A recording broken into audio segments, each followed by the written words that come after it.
నమస్తే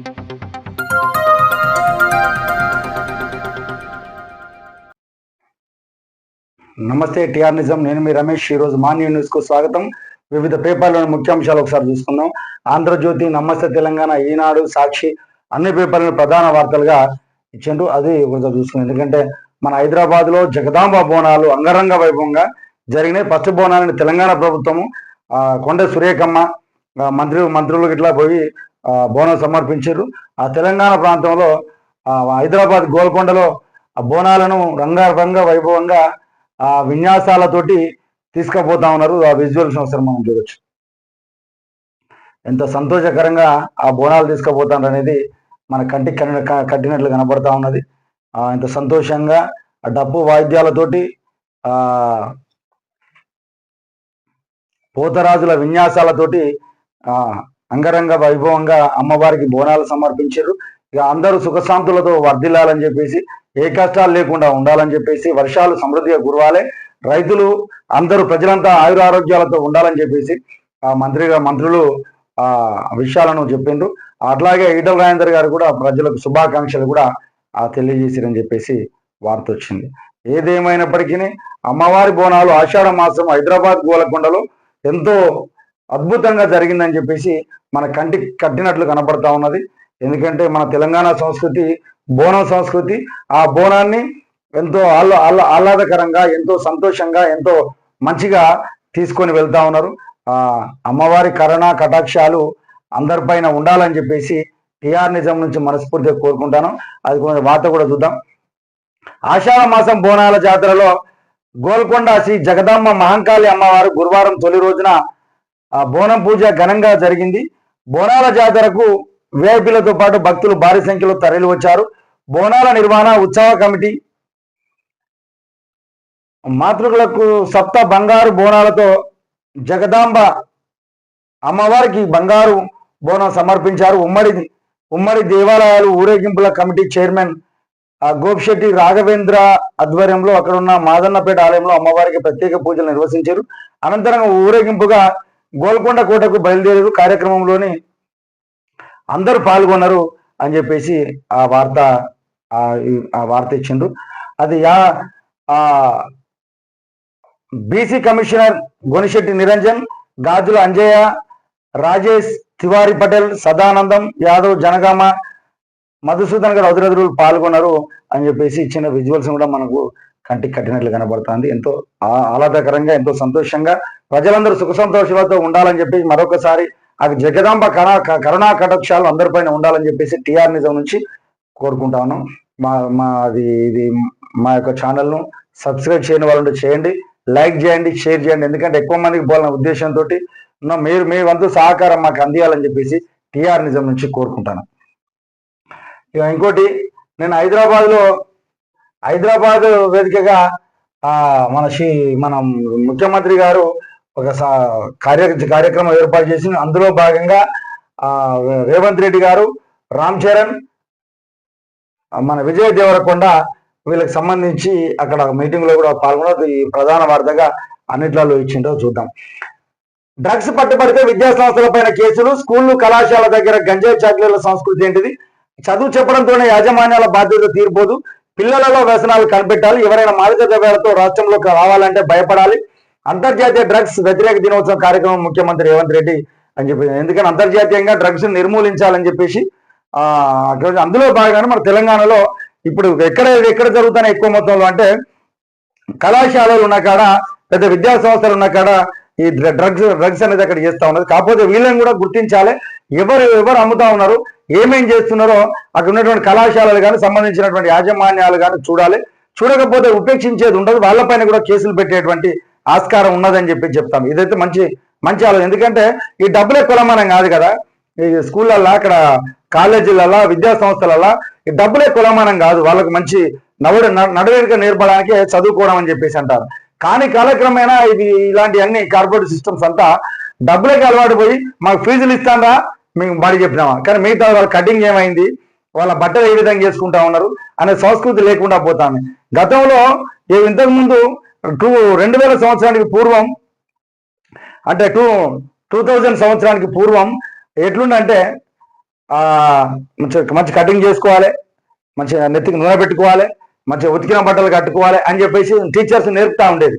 కానీ ఈ రోజు వాళ్ళ కటింగ్ ఏ విధంగా ఉంటా ఉన్నది, వాళ్ళ బట్టలు డ్రెస్ సెన్స్ ఏ విధంగా ఉంటా ఉన్నది, వాళ్ళ అట్మాస్ఫియర్ ఏ విధంగా ఉంటుంది అనే ఆలోచన. ఎందుకంటే మాకు వచ్చిందా చెప్తానం పోతాననే సంస్కృతి ఉన్నది కాబట్టి ఇదైతే మంచిగా ఎందుకంటే వాళ్ళ బాధ్యత తీసుకోవాలి.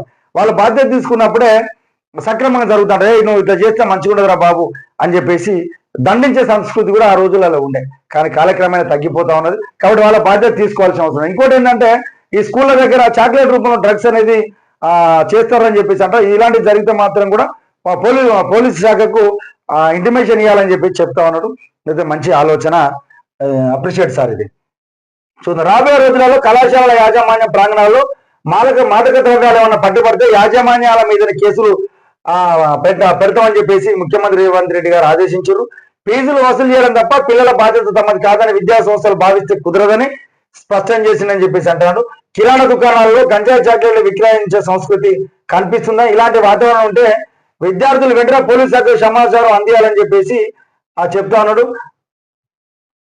మాదాపూర్ శిల్పకళా వేదిక తెలంగాణలో యాంటీ నార్కోటిక్ బ్యూరో ఆధ్వర్యంలో గురువారం నిర్వహించిన కార్యక్రమంలో సీఎం రేవంత్ రెడ్డి, సినీ నటులు రామ్ చరణ్, విజయ్ దేవరకొండతో కలిసి శిల్పకళా వేదికలో ఏర్పాటు చేసిన ప్రదర్శనను వీక్షించిన అనంతరం సీఎం మాట్లాడుతూ తల్లిదండ్రుల ఉద్యోగులలో తనములు కల విద్యా సంస్థలపై నమ్మకంతో లక్షలు ఖర్చు పెడతా ఉన్నారని చెప్పేసి, వాస్తవం కూడా తల్లిదండ్రులు ఏదో పని మీద పడేదో కుటుంబ భారం మీద పడుతుంది, ఏ విధంగా ఉండాలి ఏం కథ అని చెప్పేసి వాళ్ళ మొత్తం డబ్బులు లేకపోతే బతకలేని సంస్కృతి, పిల్లల ఫీజులు కట్టకపోతే బతకలేని సంస్కృతి ఉన్నది. కాబట్టి ఇదంతా వాళ్ళు మొత్తం డబ్బులు ఎట్లా సంపాదించాలని ఆతృతతో మళ్ళీ విద్యా సంస్థలకు ఏ విధంగా పెట్టాలనే సంస్కృతిలో ఉన్నారు. కాబట్టి ఖచ్చితంగా వాళ్ళు స్కూళ్ళు యాజమాన్యాలుగా నిలవాలి. ఇది చూడాల్సిన బాధ్యత కంపల్సరీ వీళ్ళ మీదనే ఉన్నది. ఎందుకంటే వాళ్ళ ఉద్యోగ పనులలో వాళ్ళ బాధ్యతలలో మునిగి తేలుతా ఉన్నారు కాబట్టి మీకు ఒప్పజెప్పి పోతా ఉన్నారు, మీకు ఫీజులు కడతా ఉన్నారు. కాబట్టి ఆ బాధ్యత మీరు తీసుకోవాలి. అలాంటి దాన్ని ఉపేక్షిస్తే మాత్రం మీ పైన కేసులు పెడతామని చెప్పేసి ముఖ్యమంత్రి గారు సూపర్ నిర్ణయం సార్. ఇది ఉండాలి. క్రమశిక్షణ రోజు దిగజారిపోతా ఉన్నదని చెప్పేసి ప్రజలు కూడా అంటా ఉన్నారు. ఏంటంటే పిల్లగాని వీడి జుట్టు ఇట్లా పెంచుకుంటాడు, బట్టల సంస్కృతి ఈ విధంగా ఉన్నది, జులై అనిపిస్తాను చదువుకుంటాడా చదువుతలేడా, స్కూల్లో ఆడ పోయిన కాడ సార్లు కానీ వాళ్ళు ఏమంటలేరా అని చెప్పేసి అనుకుంటా ఉన్నారు. ఇది మంచి ఆలోచన సార్. పిల్లలు నేర్పిస్తారు, పిల్లలు ఎక్కువ సమయం విద్యా సంస్థలోనే గడుపుతున్నారు. అందుకే చదువు చెప్పడంతో యాజమాన్య బాధ్యతలు అయిపోతూ జిల్లాలో పిల్లలలో వచ్చే మార్పులను వారు ఎలాంటి వ్యసనాలు లోనవుతున్నారో వాళ్ళు పసిగట్టాలని చెప్పేసి చెప్తా ఉన్నారు. ఇంకోటి, ప్రభుత్వ ఉద్యోగుల పెన్షన్లకు ఊరట, 180 కోట్లు వైద్య బిల్లుల విడుదల, 2,26,519 మంది ఉద్యోగులు పింఛన్దారులకు లబ్ధి, ఉద్యోగులు ప్రభుత్వ ఆదర్శన కుటుంబం అంటున్న డిప్యూటీ సీఎం పట్టి విక్రమార్క. ప్రభుత్వ ఉద్యోగులు పెన్షనర్లకు ఊటమిచ్చేలా పెండింగ్ లో మొదటి మెడికల్ రియంబర్స్మెంట్ బిల్లు ప్రభుత్వం గురువారం విడుదల చేసిన మేరకు మొత్తం 108.38 కోట్లకు డిప్యూటీ సీఎం ఆర్థిక మంత్రి బట్టి విక్రమార్క విడుదల చేశారు. ఈ నిర్ణయంలో 26,509 ప్రభుత్వ ఉద్యోగుల పెన్షనర్లకు ఊరట కలిగింది. 9 రోజుల వ్యవధిలోనే 9,000 కోట్లు రైతు భరోసా చేసినామని చెప్పేసి రికార్డులు చెప్తామని చెప్పి చెప్తా ఉన్నారు. సార్ ఇంకోటి కూడా చేయండి సార్, 6,000 పెన్షన్ ఇస్తా ఉన్నారు, అది కూడా చేయండి.